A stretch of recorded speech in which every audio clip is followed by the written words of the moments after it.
دریائے رحمت امام عشق و محبت سیدی سرکار اعلی حضرت عظیم البرکت رفیع الدرجت کنز الکرامت جبل الاستقامت الشاہ امام احمد رضا خان فاضلی بریلوی علیہ الرحمت و رضوان جب کربلا کے امام اور ان کی والدہ ماجدہ کی بارگاہ میں خراج عقیدت پیش کرتے ہیں تو یوں عرض کرتے ہیں، کیا بات رضا اس چمنستان کرم کی، کیا بات رضا اس چمنستان کرم کی، زہرا ہے کلی جس میں حسن اور حسین اور حسن پھول۔ نعرہ تکبیر، نعرہ رسالت، حضرت علامہ مولانا مفتی خطیب رضا صاحب قبلہ، نعرہ تکبیر، نعرہ رسالت۔ ہو سکتا ہے کل کو کوئی یہ کہے یہ بریلی والوں نے کہا ہے، آؤ ہم اجمیر والوں سے پوچھیں، اے غریب نواز آپ ہمارے امام کی بارگاہ میں کیا کہتے ہو؟ آپ اپنا موقف حسین پاک کے تعلق سے کیا رکھتے ہو؟ تو سرکار سرکاراں خواجہ خواجگاں سلطان الہند خواجہ معین الدین چشتی غریب نواز بارگاہ امام عالی مقام میں عرض کرتے ہیں، شاہ است حسین، شاہ ہے حسین، بادشاہ است حسین، بادشاہ ہے حسین۔ ہم نے کہا حضور بس اتنا ہی، کہا نہیں آگے سنو، دین است حسین، دین ہے حسین، دین پناہ است حسین، دین کو پناہ دینے والا ہے حسین۔ سبحان اللہ۔ ہم نے کہا حضور بس اتنا ہی، کہا نہیں اتنا ہی نہیں، سردار نداد دست در دست یزید، سر دے دیا، سر دے دیا، اپنا پاک ہاتھ یزید کے ناپاک ہاتھ میں نہیں دیا۔ سردار نداد دست در دست یزید، سر دے دیا، اپنا پاک ہاتھ ناپاک یزید کے ناپاک ہاتھ میں نہیں دیا۔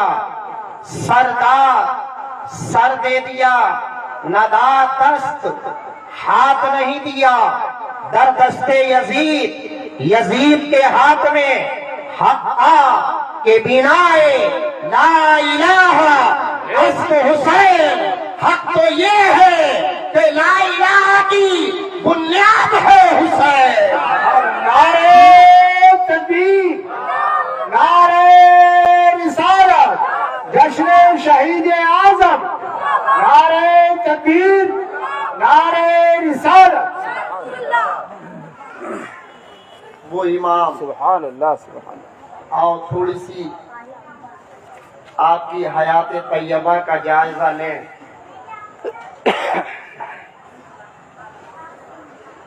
4 ہجری اور 5 شعبان المعظم کو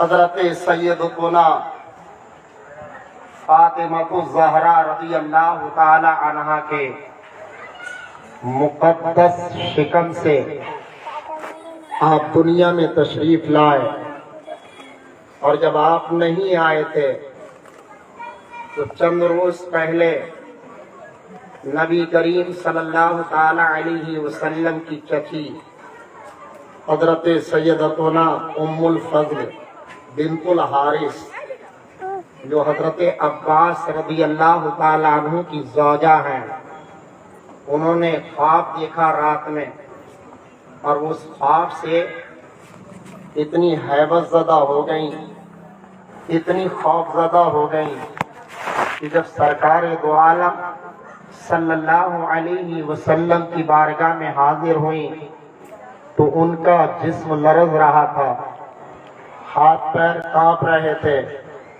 حضور کریم صلی اللہ علیہ وسلم نے فرمایا، چچی جان آپ کانپتی کیوں ہو؟ عرض کیا، یا رسول اللہ صلی اللہ علیہ وسلم، میں نے ایک رات بڑا ہیبتناک خواب دیکھا ہے۔ سرکار فرماتے ہیں، کون سا خواب ہے اس کو بیان فرماؤ۔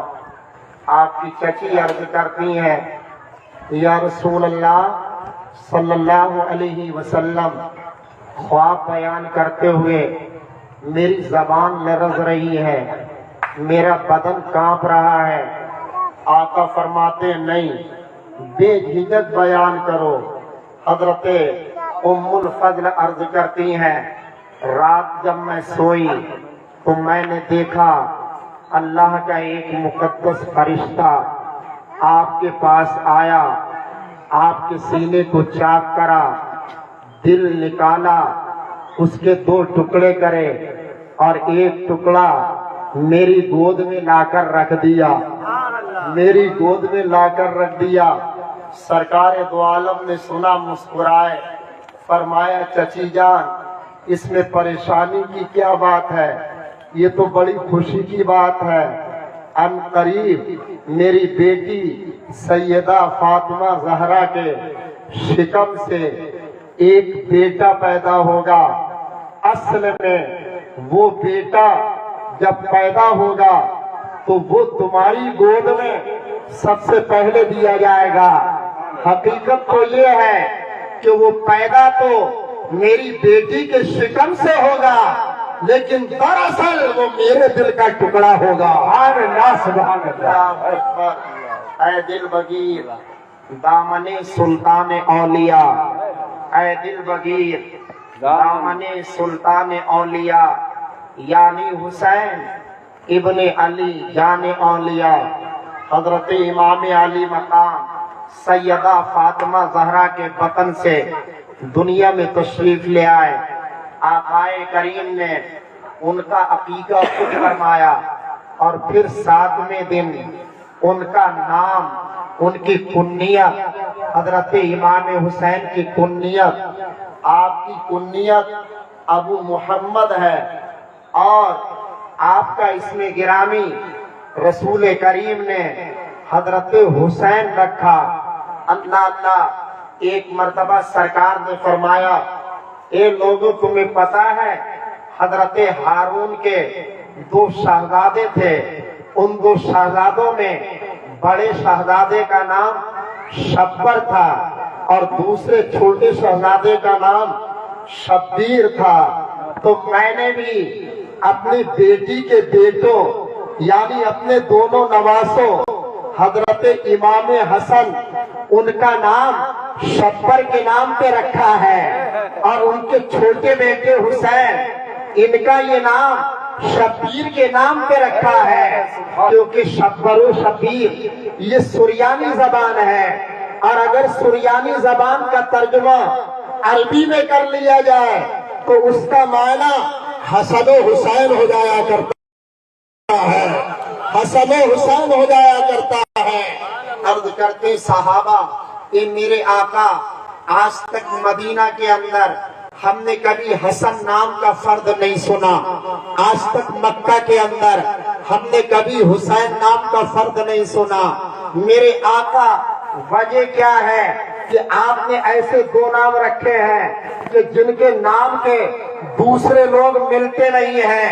میرے آقا فرماتے ہیں کہ حسن اور حسین نام کے اگر تمہیں لوگ ملے تو کہاں سے ملے؟